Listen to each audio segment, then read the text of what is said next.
Can you believe it's been over 3 weeks since the season 1 finale of House of Guinness premiered?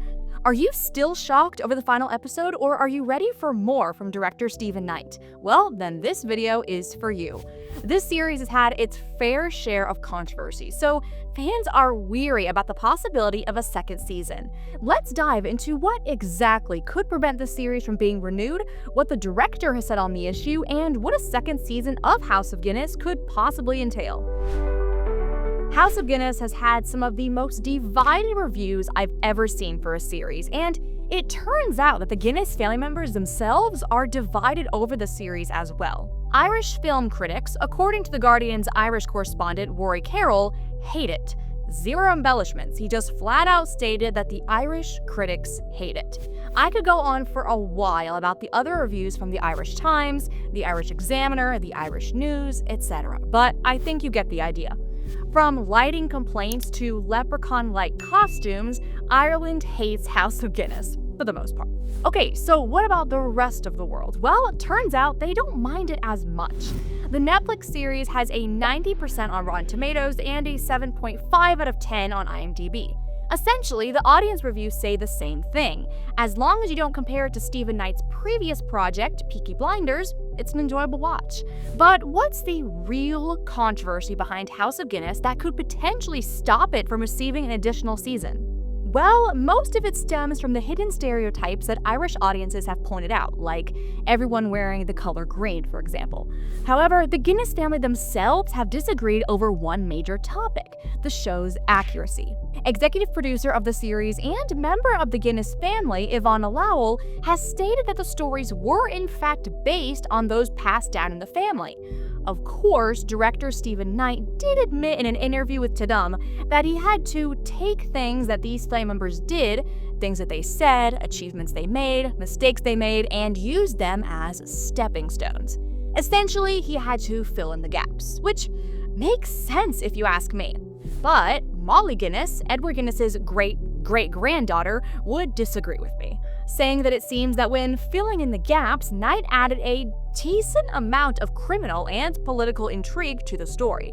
In an interview with The Times, Molly called the series unjust, stating, "The more I watched, the more indignant I became." Ivana, on the other hand, has acknowledged that Knight embellished the family's history but doesn't seem to mind, stating, "These are the stories I've always heard, but it's a drama, not history, so Steve was free to invent." So, there you have it, folks. That's the controversy behind House of Guinness.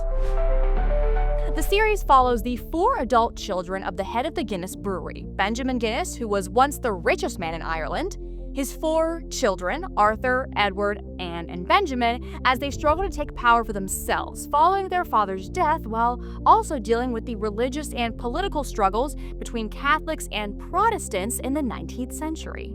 I don't know about you, but I hate uncertainty in series endings. Like, you're telling me I sat through 8 hours worth of content and I don't even get to know what happens at the end?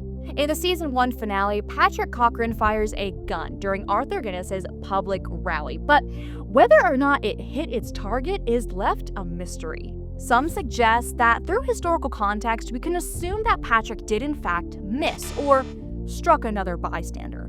Either way, this cliffhanger basically guarantees we're getting a second season, right? After the first season of House of Guinness premiered, Knight secured a deal for 2 seasons of a Peaky Blinders sequel and stated that he doesn't plan on leaving 19th century Ireland anytime soon.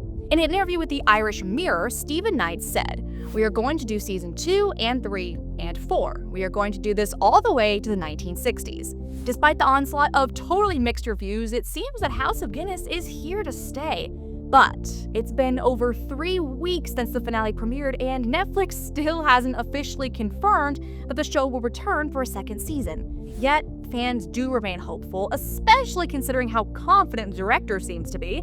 So let's dive into a few plot predictions for season 2 of House of Guinness. I already mentioned that according to historical records, it's all but confirmed that Arthur isn't the one who was shot in the season 1 finale.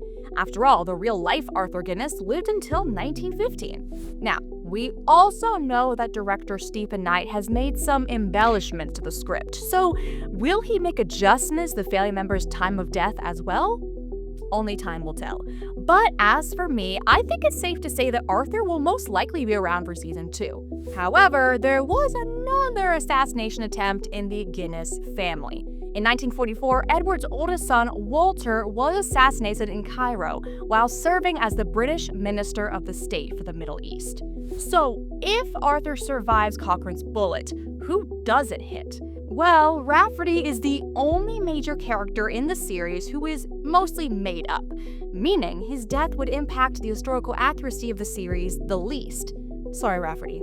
It's not confirmed that he will be the one to take Arthur's bullet, but it would make the most sense.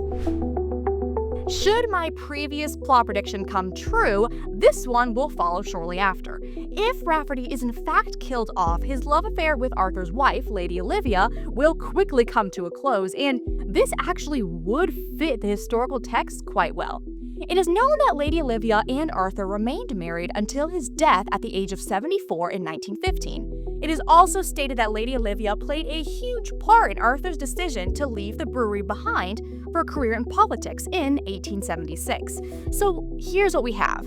A mostly fictional character, Rafferty, a love affair that can't impact Lady Olivia's marriage in order to maintain historical accuracy, and an unknown assassination victim. If you ask me, these puzzle pieces fit together pretty well. As you guys have probably already gathered, it isn't too hard to predict what could happen in House of Guinness Season 2 since it is mostly based on the real-life family story, so all we really have to do is put the historical pieces together. In silence, Edward has been planning his ultimate scheme, taking total control of the family brewery from Arthur. In the unofficial biography of the Guinness family by Joe Joyce, he stated that Arthur suddenly agreed to leave the brewery behind. As I already mentioned, it is believed that his wife played a major role in influencing this decision. Why? Well, one story recounts that she pressured him to step away from the business after she was almost hit by a Guinness bottle by a drunkard. She felt she deserved more than the brewery could offer her. So, did she help Edward in his plan? Not necessarily, but when she heard of his goals, she certainly didn't resist. In fact, she gave Arthur the push he needed to step away. Considering the amount of historical records we have of the Guinness family, I could go on for a while about plot predictions for Season 2, but because Knight has chosen to mix things up and keep us on our toes, these are merely speculation. As we've seen in Season 1, nothing is certain, and I, for one, can't wait to see what is next for the Guinness family should Netflix decide to officially greenlit Season 2 of House of Guinness. What did you think of these House of Guinness plot predictions? Do you agree with the backlash the series has received? When do you think Netflix will confirm that second season, if at all? What do you hope to see from the Netflix series in the future? Let me know your thoughts in the comments below, and don't forget to hit that like button and subscribe for more theories just like these. Thanks again for watching ScreenRant, and I'll see you in the next one.